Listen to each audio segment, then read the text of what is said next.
मोहम्मद बिन मुरसल की मां से कहा, सिर्फ 20 मिनट बाकी हैं फांसी में, आप क्या महसूस कर रही? मां तो मां होती है। आंखें खुश्क थीं, सांस जैसे चलना भूल गई हो, ज़बां बंद हो गई और दिल पे पत्थर रखकर अपने बेटे को फांसी के लिए रुखसत कर दिया।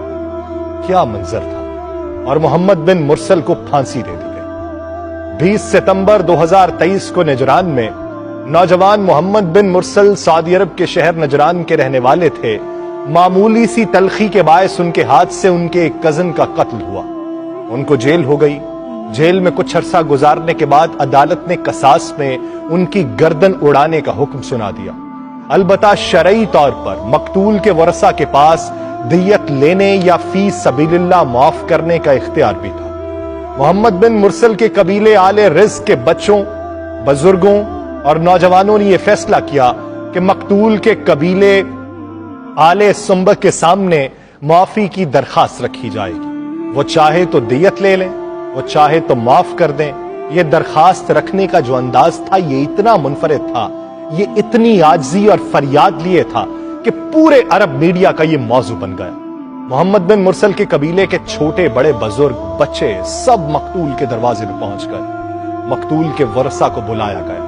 उनके सामने कबीले के सरदारों और शेखों ने, जवानों और बच्चों ने अपनी अकालें, चादरें, लंबे जुब्बे उतार कर मकतूल के वरसा के कदमों में रख दिए। इज्जत और फख्र समझे जाने वाली चीजें और अशिया उतार कर मकतूल की चौखट में रख दी गई।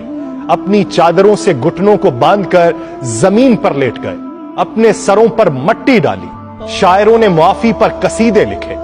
मकतूल के नन्हे बच्चे ने यूं मुआफी की इस्तदा की कि जिगर कट जाए और जितनी चाहे दियत की पेशकश की गई। पूरा सऊदी अरब बोल पड़ा कि माफ किया जाना चाहिए। शरीयत ने दियत और माफी का ऑप्शन भी तो रखा है, लेकिन मकतूल के वरसा ने ना तो माफ किया और ना ही दियत लेने पर राजी हुए। चुनाचे आज से कुछ दिन पहले 20 सितंबर को नौजवान मोहम्मद बिन मुरसल की गर्दन कसास में उड़ा दी गई। ये पहला कातिल था जिसके लिए पूरे मुल्क में मगफिरत की दुआएं हो रही थी। लोग हमदर्दी का इजहार कर रहे थे, लेकिन दूसरी जानिब कानून अपनी जगह कितना मजबूत था कि सब कुछ होने के बावजूद भी नाफिज होकर रहा। लेकिन वो कौमें तरक्की करती हैं जहां पर कानून किसी के लिए दो राया ना हो, जहां पर कानून सबके लिए बराबर हो, जहां पर शहजादों के लिए भी कानून वही हो जो उस मुल्क के एक आम बासी के लिए।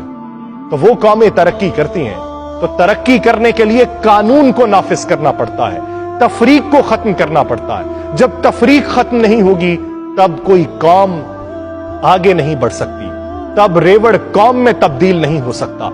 वो हुजूम तो बने रह सकते हैं, कौम बनने में वक्त लगता है।